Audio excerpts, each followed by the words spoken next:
evening,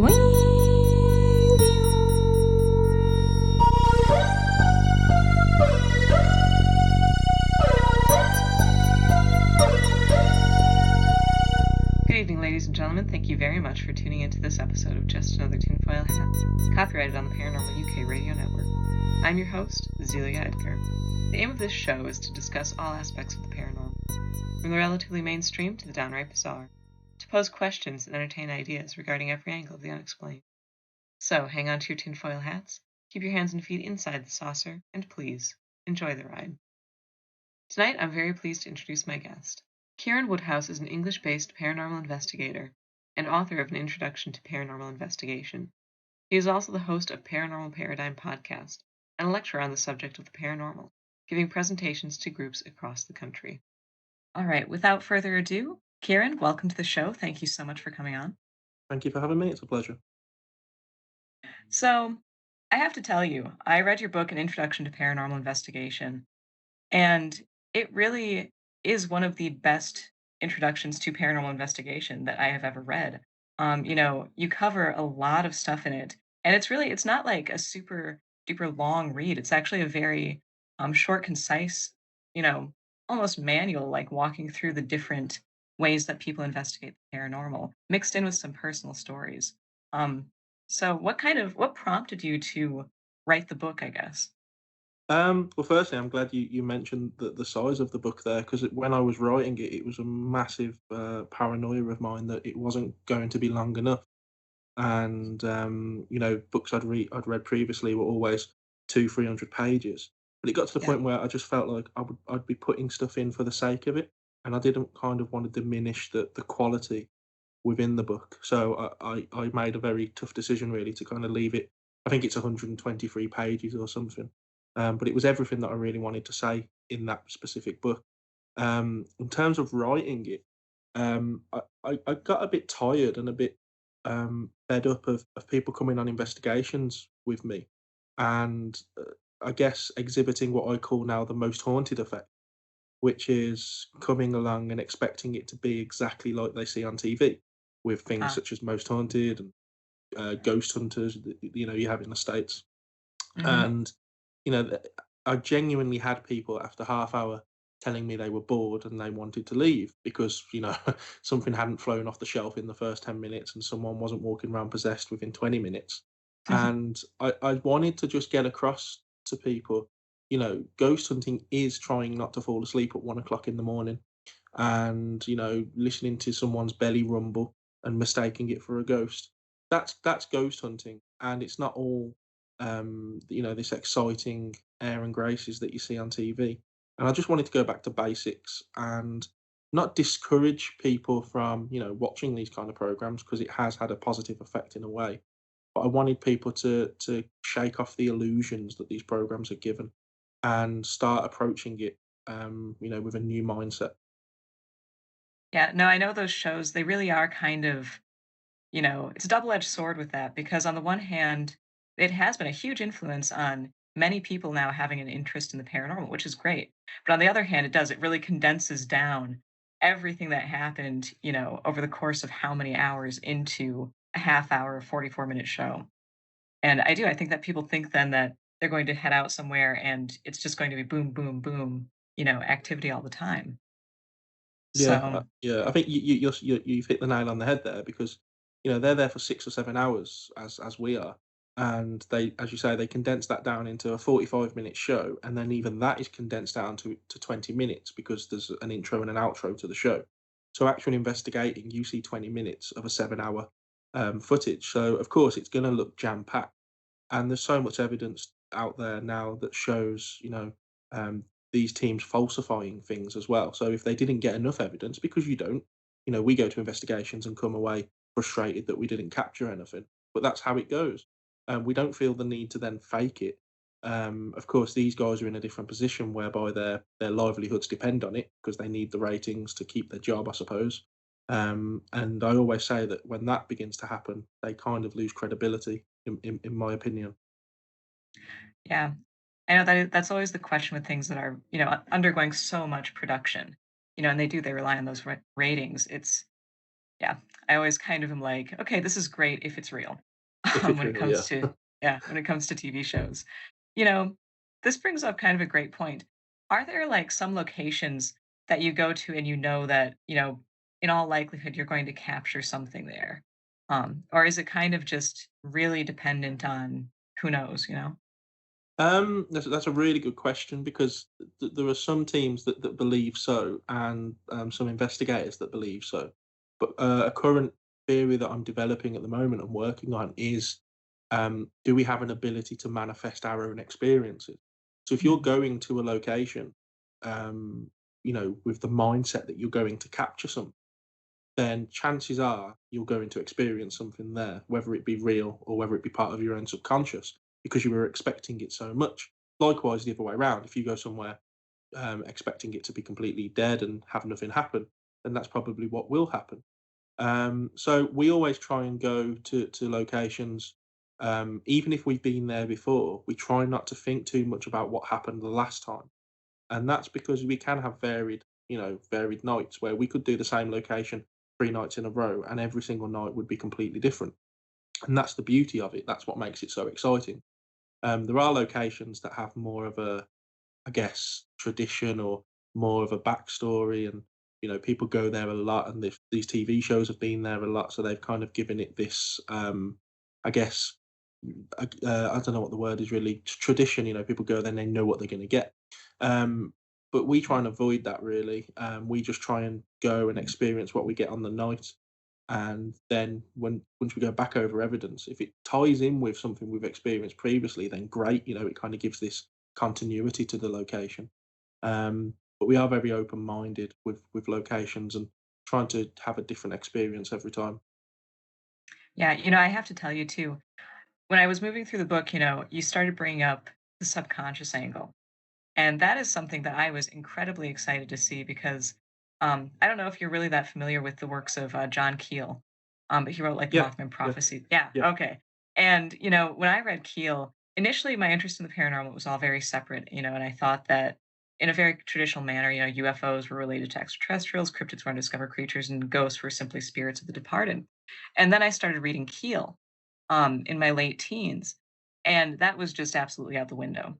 And the idea that potentially, and I'm not even saying all, but that some hauntings may be the manifestation of a person's subconscious or almost latent psychic ability is something that I find absolutely intriguing. So I was super excited to see you bringing that up throughout the book. Yeah, yeah. I mean, it's kind of the very basis of what I work on when I approach these investigations, because I always say really that my main focus in life has always been on UFOs. Mhm.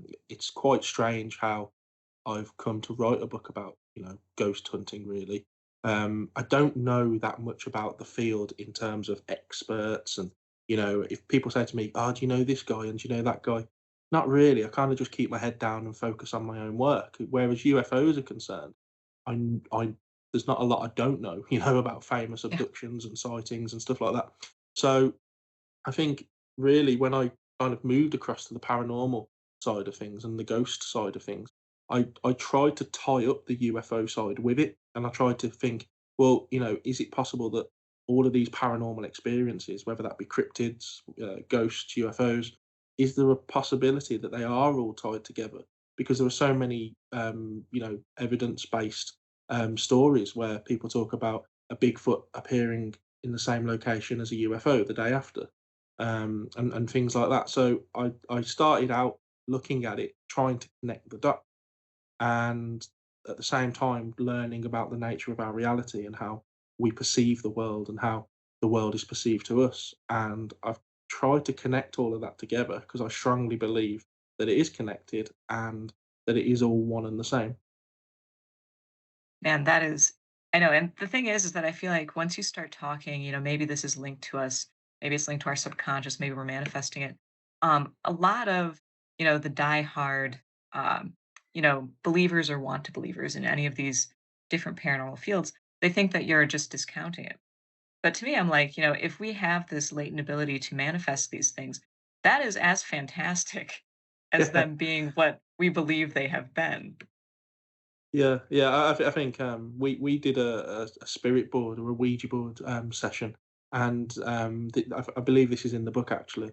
And there were only three of us, and there was two crew members and a guy that was just a guest. And he believed we were contacting his dad, so I asked him to remove his hand, so he had no form of control over the board whatsoever. And he asked some very personal questions about himself and his family. And myself and the other guy that was doing it got every single question right. I think there was about 8 or 9 questions, and we answered them all correctly. And they were very, very personal. And I remember at the time thinking, if this isn't a spirit that's moving us around the board, then it's a form of telekinesis. And that is just as fascinating, if not more fascinating, than the fact that we're dealing with a spirit. But there are a lot of people that are so focused on it being a spirit, they rule out the possibility that there's telekinesis involved or there's some kind of connected consciousness between beings, and they can't accept that. So that they never really explore that avenue. And I think that's a shame, really, because as you say, it's just as interesting as the spiritual side is. Oh yeah, and I mean that's the amazing thing to me. I think that Einstein even came up with a theory on how dowsing might work as some sort of almost interface between the human as some sort of conductor and the energy of the earth, relaying information. And that concept that information and energy can be exchanged so easily. It's just it's as fascinating as here we have a ghost walking around. Yeah, Um, I think, I mean, really, ultimately, we are all just energy vibrating to a particular frequency, and so is a tree or even a coffee table is just, atoms vibrating to a particular frequency. So if you look at it like that, on its lowest form, we are all the same and we are all connected. And this was the kind of approach I took when discussing and theorizing on what spirits could possibly be. And I believe that that's how we can interact with them. I just believe that they're free of this biological vessel that we call, the human body, and that enables them to vibrate on frequencies that we can't because we're restricted by this biological vessel, and it prevents us from getting into these alternate frequencies.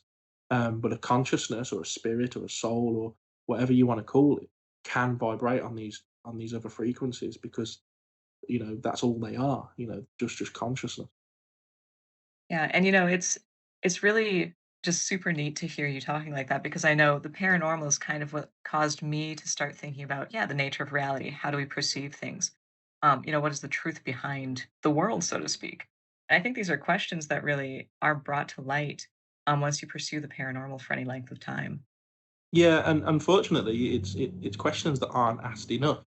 What another problem I have with, and I feel like I do present this quite regularly throughout the book, is I feel that the investigative world and field has plateaued slightly, and we're Mm. not really going anywhere. We're not advancing.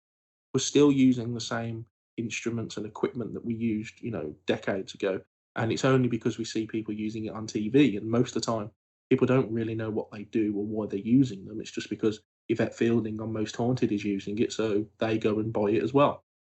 And Mm. what we find is, people are still approaching this as if they are talking to a deceased man or a deceased woman, and not may potentially, just a form of energy that could identify as anything.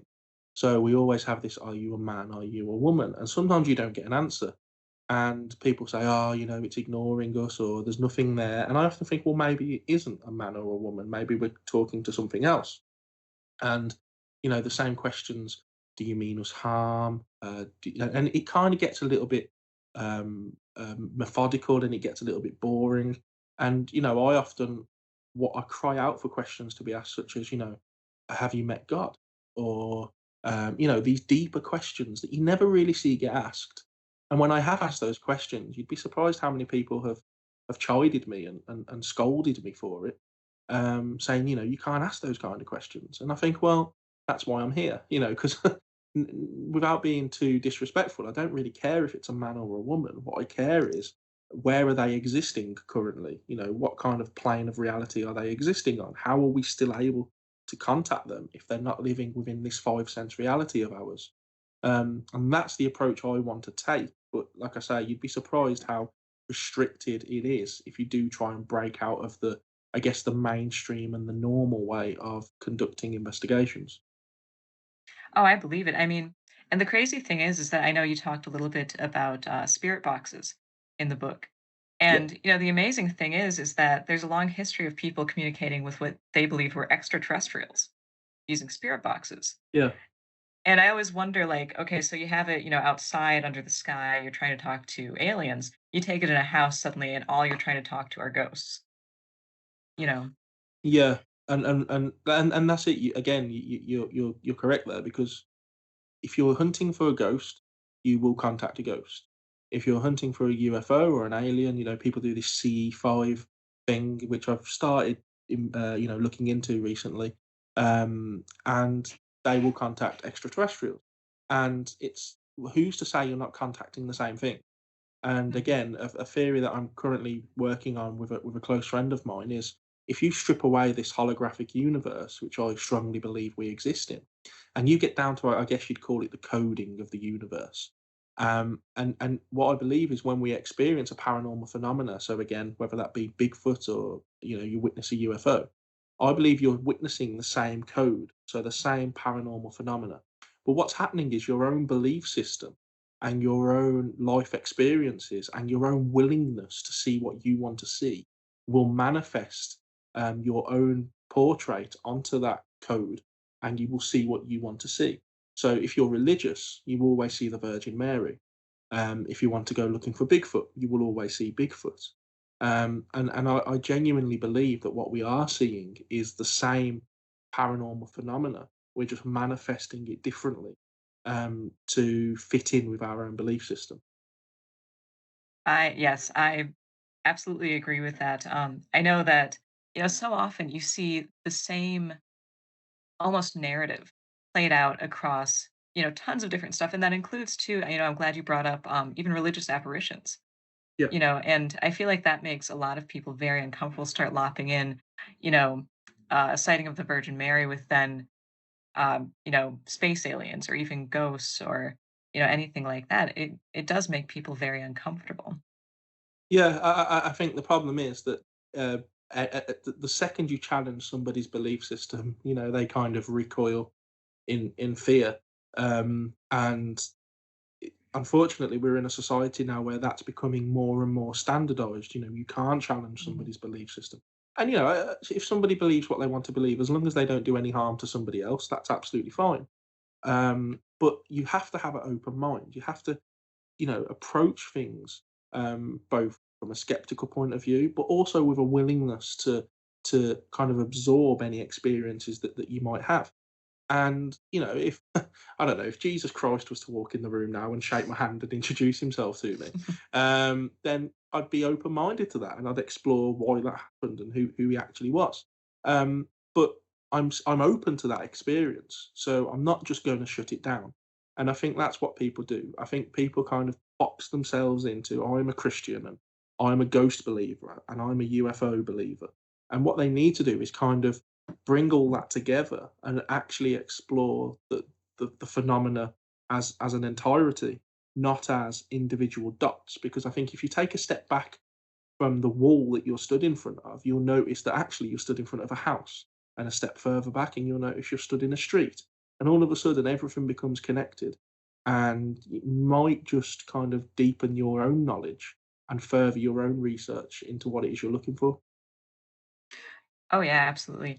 I know that like I said, Keel is a huge influence on me, but really what started hitting home, the idea of these similar narratives, was Valet in Messengers of Deception and Passport to Magonia, where he started, he really just nailed down fairy lore and, the UFO experiences and religious apparitions. They all use almost the same preset narrative in how they go about contacting people. And I just, the evidence is there and it simply blew my mind. Yeah, I think that, like I say, I never claim to be the pioneer of this thought process, really. Yeah. But and it fascinates me when people do tell me, some, because, as I say, I'm not that big into who wrote what. I just kind of focus on my own thing, and run with it. And it does always fascinate me when I come across people like Keel, who I am familiar with. and I kind of see my own thought process in there, because it just clarifies to me that maybe I'm on the right path. But at the same time, there are people that oppose that kind of thought process, and there are people that think we are dealing with just a kind of, excuse the pun, but a dead and buried person. We are just dealing with somebody's mum who died 5 years ago, and she's just come back from the other side to communicate with us, and that's absolutely fine. But my own research and my own evidence points me more towards what we've discussed being a possibility. Yeah. What do you think too? I know, and this is mainly like, not even the investigative procedure of shows for paranormal investigation, but a lot of the more really fantastic, dramatic, ones with all of the crazy recreations and stuff. What do you think about people who just immediately, they hear a knock, they see something, and immediately they go to, oh, it's evil. It's an evil presence. um, I mean, I laugh because I've experienced it. I've kind of been in a room where people have said that straight away. I think what you're dealing with there is people's insistence on believing everything that they see and hear.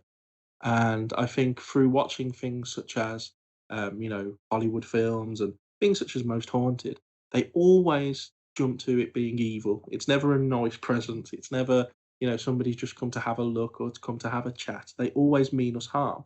And that is I guess, evidenced in whenever we do spirit boards, there's always somebody that asks the question, do you want to hurt us? And I often think, why is that the first thing that you're asking? For me, that's just not the right way to. You don't kind of walk up to someone on the street and say, "Do you want to kill me?" Because it's just not the right way to kind of approach a conversation. And I treat that the same when you're dealing with these entities. You approach them with the same respect. And sometimes it does become clear that you do have a negative energy, and of course, the universe is balanced by having positive and negative energy. And you do come across that darker side, and when you do, there are certain ways to deal with it and certain ways to close it down. But you don't kind of engage it by just assuming that it's negative, because even if it's not, straight away you've got its backup, and it might, you probably put it in a mood now and made it slightly angry that you're assuming it's negative. So I think it's the massive influence of the media and these TV shows that make them think that everything is negative. Yeah, it always gets me, especially when the show starts and it's like, oh, there's a history of like this little girl who there was a terrible accident and she plays with her doll, and then all of a sudden someone like hears something like, oh my gosh, evil, and I'm just imagining this poor little ghost girl just sitting there like, I just wanted to talk to you, man. Yeah, I mean, I mean, to be honest, a fantastic example of that is we did an investigation, and I was in a separate. There's a long backstory that's detailed in the book to this, but I was in a separate room at the time, and we heard a really deep growl, and it was very animalistic. And again, you would be forgiven for saying it was evil and it meant you harm, and it was very, very animalistic. And we eventually went back into the room next door where the rest of the team were recording on an EVP recorder, and they'd captured somebody saying hello, and it was very mm, innocent. It was very, mild. It was just a normal hello, and we ran the timings, and we were convinced that the growl we'd heard occurred at the same time that they'd picked up the hello. And not only did that kind of reinforce my theory that what with the human hearing, we'd heard a growl on the frequency that our ears could decode, but the device that was recording, which can pick up higher and lower frequencies, actually decoded it into the word hello.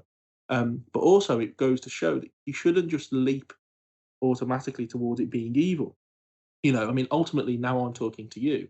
All that's coming out my mouth is barking. It's just this kind of vibration that's happening, and it's only because your mind has been decoded and manipulated to decode frequencies in a particular way that you can understand what I'm saying. And I think that's what had happened. We'd heard this on a particular frequency, and we couldn't quite pick it up, just like a TV picks up static until you tune it in. And the recorder that was being used was tuned in, and they picked up hello. So I think it's a misconception really, and it's not right to always jump down the point of it being evil. But I think these TV shows, it sells, doesn't it? These horror films oh yeah. sell, being scared sell, and people come on these things to be scared. And I think so by pushing the evil, the darkness side of it, is what gets viewers, wanting to watch. No one's really interested in a 4-year-old girl who just wants to play dollies. What they are interested in is, a 60-year-old vicar who turned evil, murdered his family, and he's come back for revenge. That's what people really want to see and hear. Yeah, it's very true. Um, no, and I was excited too that you brought up Ouija boards because I know I was recently last year I went on kind of a group paranormal investigation, just attending it, and so they had like the team that was running it, and then they had people from town who just wanted to attend it like everyone else. And as soon as they brought out a Ouija board, it was hilarious because like half the room cleared out. Like, Only half. yeah, I sat down at the board because I had always wanted to try one, and so I was like, yeah, let's do this. And then it was this warehouse actually that was run by this historical society group thing, and one of the guys there with the historical society came up and he was like, I think this is making some people uncomfortable. It was at that point I looked up, and seriously, I'm not even joking. Half the room was gone. The other half that remained were like the team that was there. Wow. And, they're very polarizing. And a lot of people just, as soon as they see a Ouija board, they immediately assume, oh my gosh, that's going to open a door. And again, the evil thing is brought up. And yeah, you brought that up in the book, and I was glad to see that. Yeah, I think I always do describe it as the most divisive piece of equipment that a ghost hunter will have in his toolbox. Funnily enough, when I give my presentations to groups, I quite often joke that when I pull the Ouija board out, the people that are sat on the first 2 rows are now 10 rows back. They can't recoil quick enough. But really, I mean, the spirit board, and we call it a spirit board because Ouija board is actually trademarked by Hasbro, and it's just a Yeah. game. And also, the term Ouija board does have, as you say, evil and dark connotations. And the reason for that is because of Hollywood and because of the media. And people believe it to be this portal to hell. And I know my mum was very uneasy when I was younger that I had one in the house.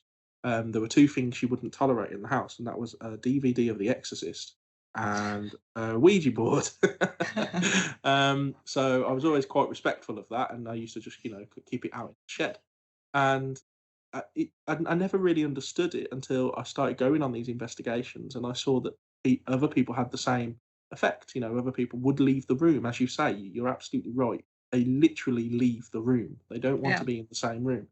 And I always just tell people, look, it's words. It's just words and letters on a board. It's a piece of wood, and all it is it's a tool to connect to the other side, or to connect with these frequencies. And it's just the same as should you have, I don't know, a K2 meter or an EVP recorder or a spirit box. It's the same thing. You're just using it to communicate with these spirits, and it's a tool, and you can open it and close it should you wish. And that's all it is. It's not a portal to hell. I have had people tell me of evil experiences. I've never had one. And I respect that. I respect that people have had a bad experience with one, so maybe it kind of forms their conclusion and they don't want to touch one again. But everybody knows somebody that's got a bad story to tell about a spirit board, and my mum always tells me about she did it with some of her friends, and one of them stood up all of a sudden with no warning and ran out the patio doors, smashed the patio doors, cut Oh, wow. herself to pieces. This is my mum, so obviously I believe her. But what happened? Why did that happen? I don't know. Is it going to stop me from using a spirit board? No. People crash in their car every day, but I still drive. Um, to use a very crude analogy. So I just think people need to be a bit more open minded with it and not so scared. And try and experience it for themselves. Don't take what somebody else has told you and somebody else's story and experience.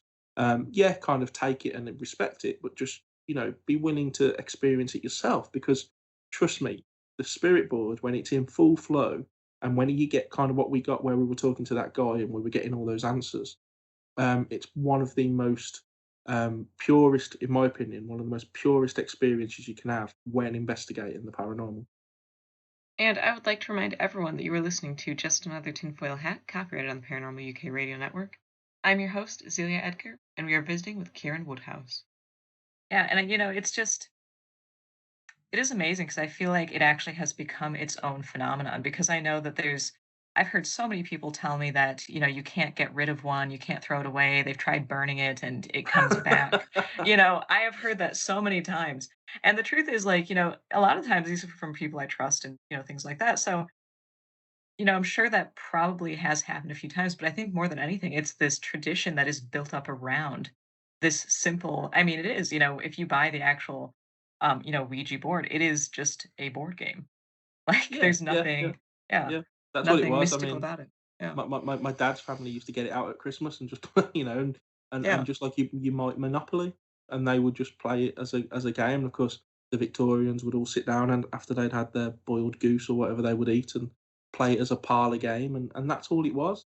And it's just been hijacked by paranormal teams now, and like you say, it kind of carries that connotation that it's not good, and I think that needs to be reevaluated really. You brought up the Victorians. I feel like that's kind of where our modern concept of hauntings almost came from and then kind of stopped. Would you say that's kind of a fair estimation of that? Yeah, and I think the reason for that is because that was kind of the birth of I guess the modern technological age. So it was around that time that we started getting cameras, and of course there's those famous photos of ectoplasm Oh, yeah. supposedly leaving people, and that was when I think the modern fascination with death really came about. There's those photos of they're weird, aren't they? Where they're basically posing with their dead relative, and Oh, yeah. they're sat kind of like they're alive. Very very weird. But I think that was when science began advancing, and when, as I say, photography and technology started advancing, and people could start to delve a bit deeper into their beliefs. And of course, belief in ghosts goes back, thousands of years. Ancient Indians and all these kind of people had experiences with it. But I think that their culture and their way of dealing with it got lost, I guess, through the dark ages and stuff.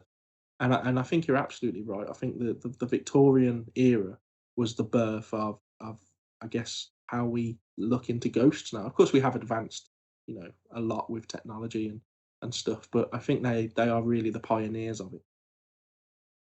Yeah, I mean, it's one of those things I love the Victorian era, and so, I know that's really when a lot of this interest was kind of becoming acceptable in the modern age. Like you said, I feel like these beliefs were very prevalent for probably most of human history, and then, it kind of became buried. It became more like occultist, linked to that sort of thing, and then kind of did, you know, have this rebirth at that time. Um, but, this is kind of way a throwback to some of our earlier conversations, but just thinking especially of like the Ouija board. How do you think, and I've asked this to um, quite a few people who think along these lines that, potentially we are dealing almost more with the subconscious or some sort of interface with it when dealing with the paranormal. How do you think we'd ever be able to sift through what is originating in us or our subconscious and what's originating elsewhere? It's that's a tough question, really, and there's not really a right or wrong answer. I think partly you have to try and understand what's at play and what the effects that are all kind of coming together when you're conducting such an experiment. So you have the ideometer effect, which is the it's where a body reacts to a stimulus unconsciously. So if you want to reach out for a glass of water, you're reaching out, you move your arm and you pick it up. But the ideometer effect is where your arm might twitch or you might move your arm without really knowing. It's the subconscious at play. And I often think that that plays a huge part in a spirit board.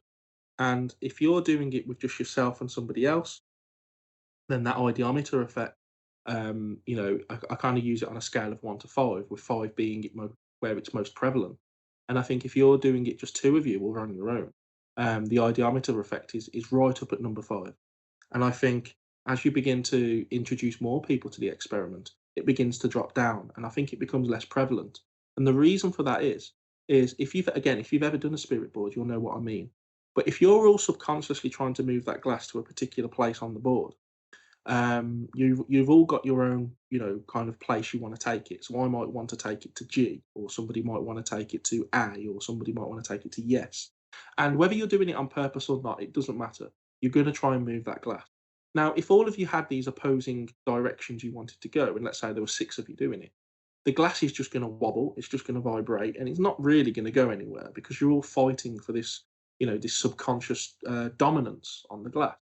But sometimes when you do this experiment, the glass just glides so freely, and so smoothly that it is almost like there's an external force moving the glass. And sometimes people have to fight to keep up with the glass because it's moving, kind of so independently. And when that happens, what is the chances of 6 of you wanting to spell out the name Harry, for example? Yeah. The chances of that are very, very slim. And again, as we mentioned, if it isn't a spirit, then it's some kind of subconscious telekinesis. You're all kind of connected to each other, and you've all agreed on some kind of subconscious level that you're all going to spell out the name Harry. And that's just as fascinating as it being a spirit, of course. But I just think that there are a lot of things at play, and people might have just lost their granddad, so they might want to spell out his name subconsciously. But when you're doing it with 5 other people, they don't know your granddad's name, so they're not going to want to spell it. And I think you really have to factor that stuff in when you're conducting an experiment like that. Yeah, that is, that's a good point. Because I know that's something with, especially spirit boards that I always wondered, like, okay, yeah, how much effect can you really have on it just from your subconscious? Even doing it, yeah, like you said, with just one other person. But I know in the book too, you said that you'll typically have people actually not hold it very firmly, like the glass, Yeah, um, yeah. Well, which, what we do now is we tend to ask people to use the fingernail. So they turn their hand over and use the fingernail, and the reason is because it's quite slippy on the top of the glass, and you can get a better purchase if you're using, your fingertip. So when we use our nails, it becomes a lot harder to push the glass because your finger just kind of slides on it. And I think by doing that, you're eliminating the possibility of someone cheating, because it's not very nice to say, but people do. They do mhm, consciously want to cheat the game, and you always have to kind of avoid that. And that's one way of doing so. One thing we've also started doing is blindfolding the participants, and taking it one step further, blindfolding them and then moving the board without them knowing. So we uh, would blindfold them and then spin it 3 times, and leave it at a different angle as to what it was before. So even if they think they've got in their mind, right, A is over there and yes is over there, we've now moved it so they don't have a clue where it is. And the results that we've got are very interesting. We still get answers, correctly spelt answers.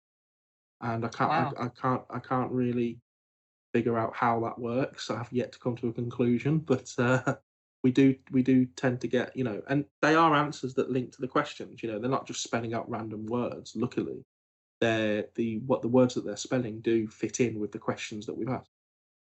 Wow. And that's, throughout the book, you really do have an amazing blend of like, these really classical, I don't know if esoteric is the right word, but like, spirit boards and scrying, the pendulums and the human pendulum. And then you also have to balance that out the technological stuff like EMF detectors and even the spirit box, I would say, is kind of more technological, the thermal cameras and things like that. And that is, I feel like, people either fall into one camp or the other most of the time. They either focus on the technological stuff or they focus on the other stuff. Um, and that you have a really great blend of both of them throughout the book. Yeah, I feel like you have to, because you have to. y- I guess the older pieces of equipment and the originals, so the scrying and these kind of things have been used for centuries, and they've been used to provide some very good evidence. So just to rule that out because it's kind of outdated, shall we say? I think that's quite ignorant and quite disrespectful to all of the other experiences that people have had with these pieces of equipment. But at the same time, you do have to embrace the future and you have to embrace technology, and the thermal imaging, a piece of equipment that allows you to see outside of our visible light range. And when you understand that we only see 0.05% of the light spectrum, and so that means there's 99.95% of the world is currently existing around us that we can't see. So using such things as an ultraviolet torch or an infrared camera allows you to, only slightly, but still so, to break out of what we can see with the human eyes. So why wouldn't you use something like that if you have the opportunity? So I think there's kind of this ignorance, in a way, where people refuse to embrace the future and the kind of the ways of technology, but also when people refuse to carry on using the historical experiments and the historical techniques, because that's what it's all based on, really, and that's where we've come from. So I think it's wrong to completely ignore that.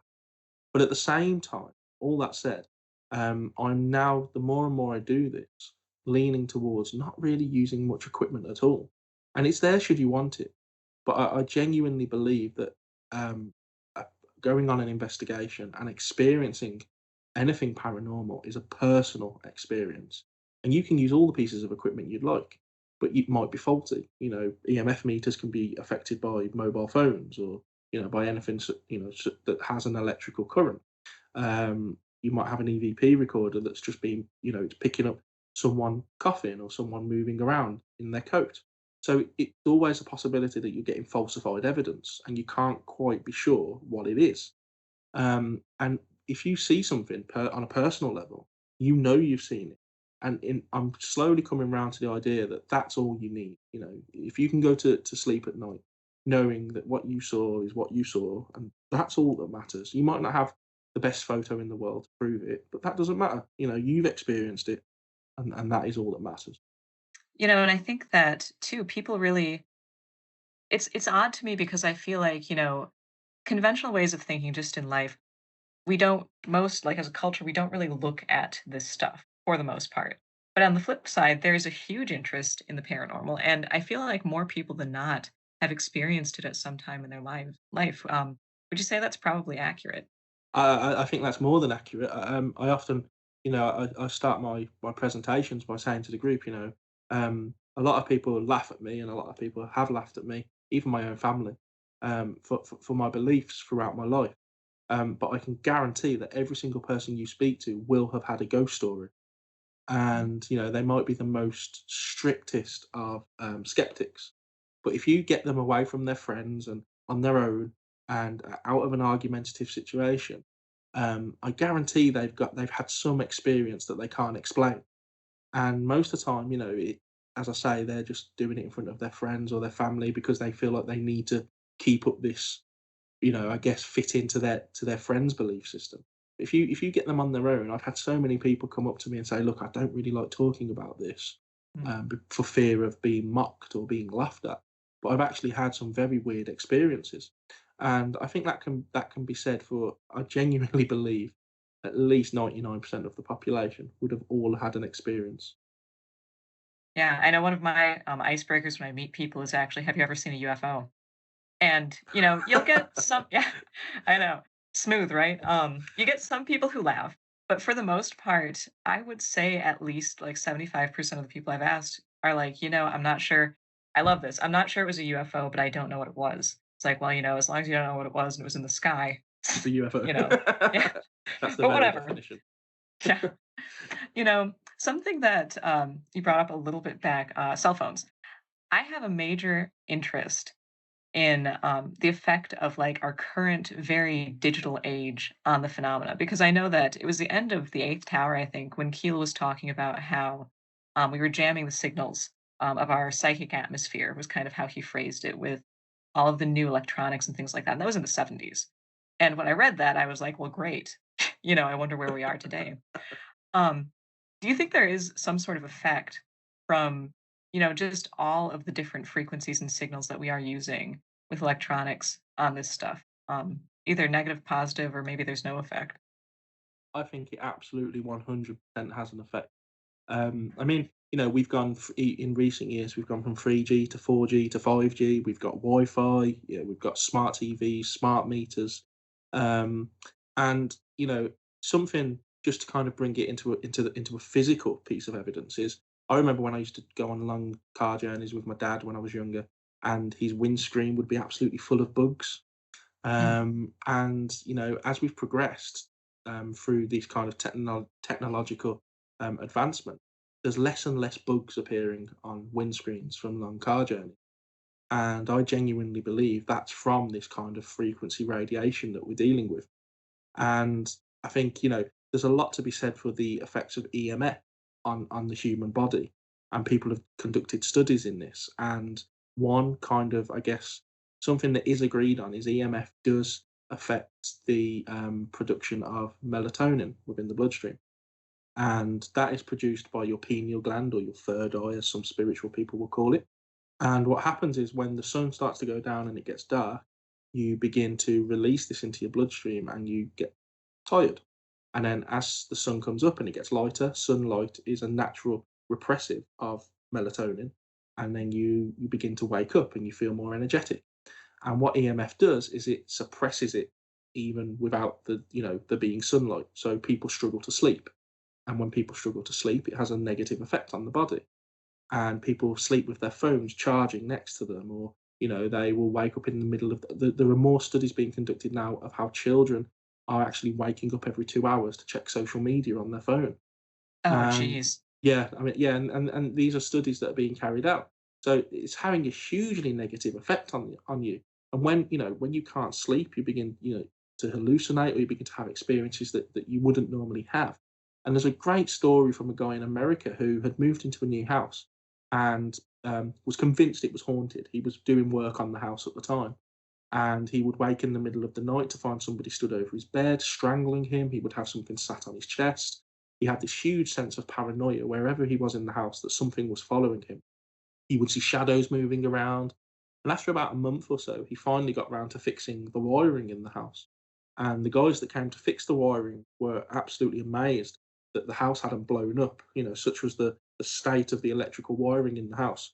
And once they'd fixed it and kind of, I guess, cut away all of the exposed wires, and I guess fixed the EMF within the house, he all of a sudden he began to not have these experiences, and the house was almost exorcised instantly overnight, and he was no longer being strangled or being spied on or being watched, and they linked it to the huge amount of EMF that was being pumped around his home at the time that was having this effect, and people have done.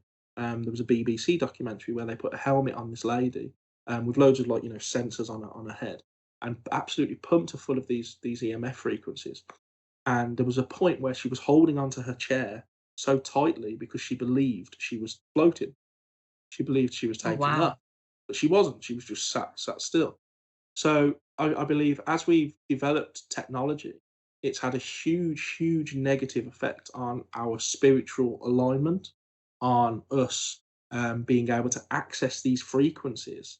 Because even down to the point where people just don't have the patience or the attention span to meditate anymore, because I can't meditate for longer than 5 minutes because I have to check Instagram to see if I've had some more likes. And this is what we get on ghost hunts. People can't turn their phones onto airplane mode or turn them off because they need to be Wow. checking Facebook every 10 minutes. And, so that's one side of the effect that it's having on us, really. But also, I think the more and more we advance, I guess the more we go over to the AI side of things, which is becoming more and more prevalent now. Hmm. I think we will lose our connection with the spiritual side of things, and that is an absolute crying shame.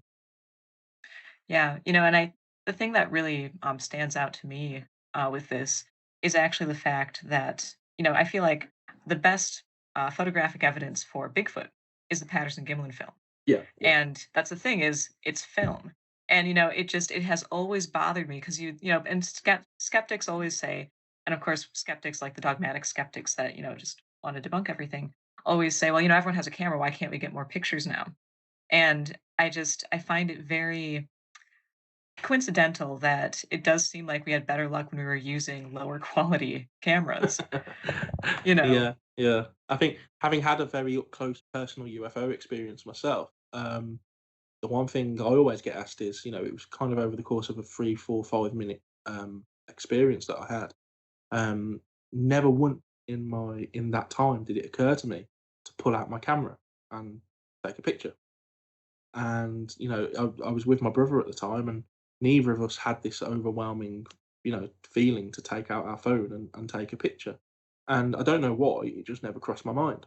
Not until about 3 hours later, when I was lying in bed kind of thinking, why didn't I take a picture? And I don't know why that happened. I don't know why it never happened, should I say. But the problem is these days is everyone has a top class quality camera on them at all times, because every smartphone has a really good camera built in. So I often do wonder, why do we get these grainy, shaky, staticky videos and photos still? And one thing I touch on in the latest presentation that I'm giving is, what is the future of paranormal evidence? Where do we stand with it? And can we ever trust it again? And Yeah. unfortunately, the conclusion is, I don't think we can, because even if you capture something that's really, really good, you're always going to have somebody say, "Ah, it's Photoshop," or "That's CGI," or maybe there was just a glare on your camera. And you will always have your own doubt in your own mind. Did I actually capture that, or was there just a fault on the camera? Or and unfortunately, that's where it's going. I genuinely don't. I'm actually worried for the future of investigations, because and that's why I'm leaning more towards this personal thing that I spoke of, how it is personal and how you can only really trust your own personal experiences, because someone will always, as you say, dogmatically scrutinize any piece of evidence you have. Yeah, I know that's something that's occurred to me too, because it's so easy to, fake things now. I mean, and that is just an unfortunate truth. And, I feel like too, no matter what evidence is brought up, I mean, in the case of like cryptids, there's always the search for the, veritable holy grail of a body. Whether I mean, in my current way of looking at things, whether or not a body actually exists as we would understand it, that's a whole other question. Yeah, yeah, yeah. Um, but especially with ghosts, where, no one is claiming that we can capture a ghost, as far as I know. But, I wonder, like, when would finally the burden of evidence be so great that, the general public and the scientific establishment has to admit there's something going on here outside of that which we currently understand. Yeah, I think the first thing to do is to try and understand what it is you're actually trying to capture. So Yeah. if you can kind of break out of I guess, the general consensus that a ghost is just, a spirit of a dead human.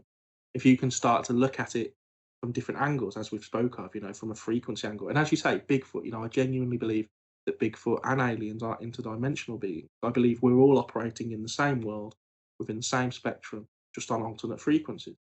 And I think as soon as you start to understand that and approach it from that angle, then a piece of evidence might not be a body manifestation on a picture.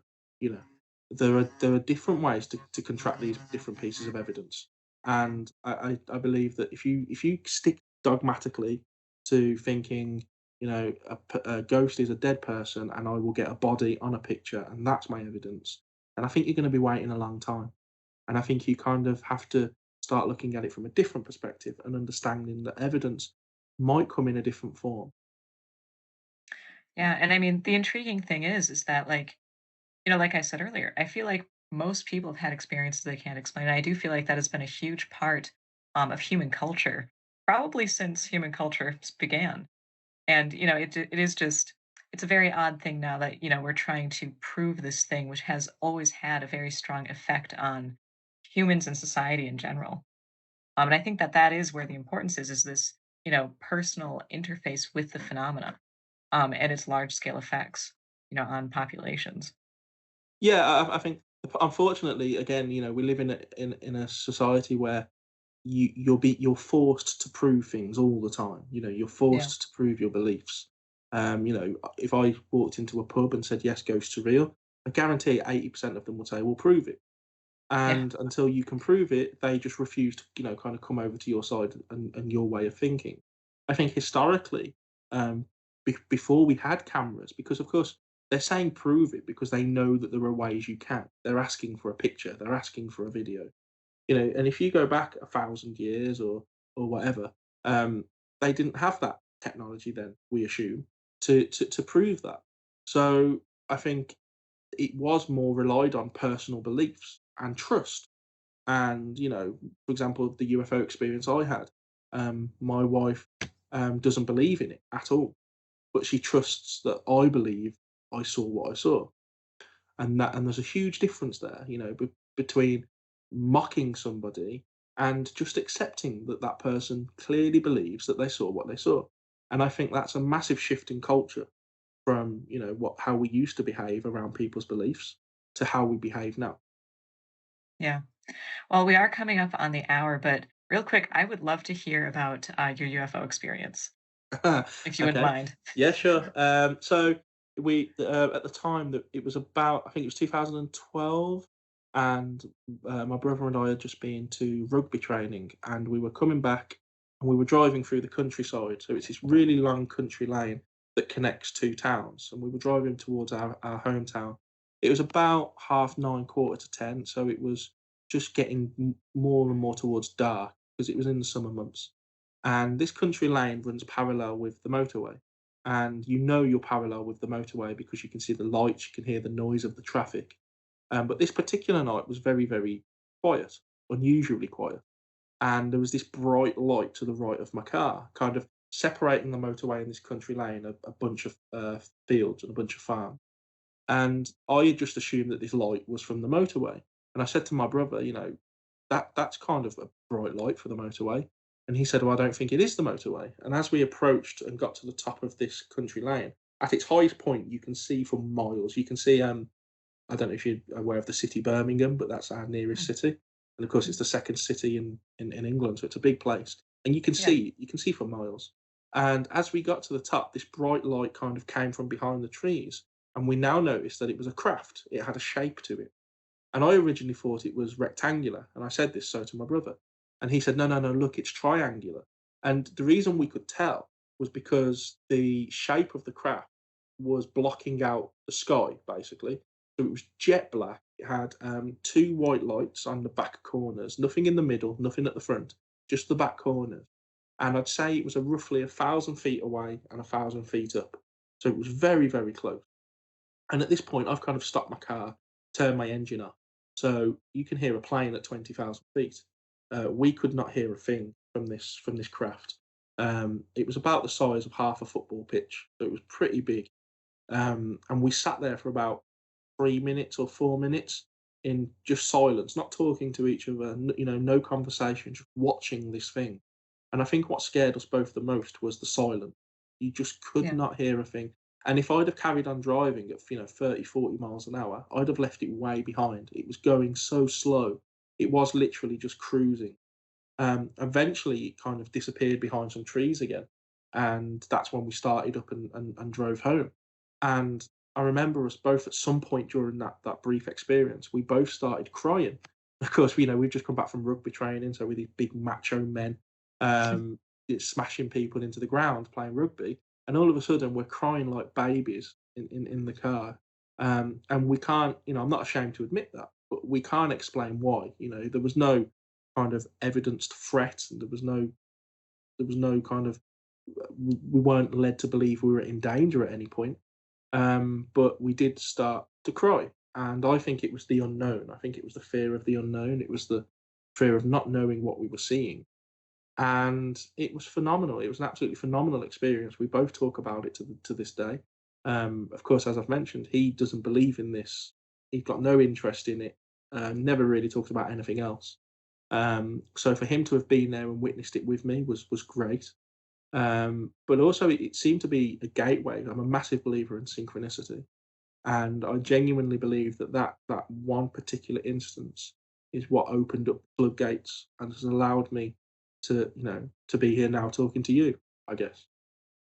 Wow, that is really amazing. I know I've had a few sightings of UFOs, and one was fairly close. It was just a sighting of four orbs, and there's just something so surreal, but you're standing there watching something that really should not be, and it's it's hard to explain how just completely out of the ordinary it is. But Yeah, yeah. yeah, man, that is super cool. But I suppose, as we're nearing the end of the show here, if you'd like to direct people to your book, any websites, how they can get a hold of you. Yeah, sure. So I host a podcast called the Paranormal Paradigm Podcast, and we have a group page on Facebook. So it's facebook.com/the Paranormal Paradigm. You can get my book from Amazon, so you can get it in ebook form or paperback. If anybody would like a signed copy, because I know some people do, just feel free to contact me via the Facebook page or kieran.woodhouse@gmail.com, and I'm happy to post out a book to you. Doesn't bother me at all. And of course, just keep an eye on that page because I update people on when I'm giving talks across England if there's any English-based listeners. Yeah, so that's it. Awesome. Well, thank you again so much for coming on the show. This was a great conversation. Thank you very much for having me. Absolutely enjoyed it. Once again, I would like to thank my guest, Kieran Woodhouse, for a fantastic conversation tonight. I would also like to thank Irene Allen Block and Mark Johnson, the people in charge here at the Paranormal UK Radio Network. And a thank you, too, to John Hutchinson for composing my intro and outro music. With all that said, if you enjoyed this program, you can catch new episodes every other Monday on the Paranormal UK Radio Network. And go ahead and check out my YouTube channel, also called Just Another Tinfoil Hat. Again, this has been Just Another Tinfoil Hat, copyrighted on the Paranormal UK Radio Network, and I am Celia Edgar, signing off.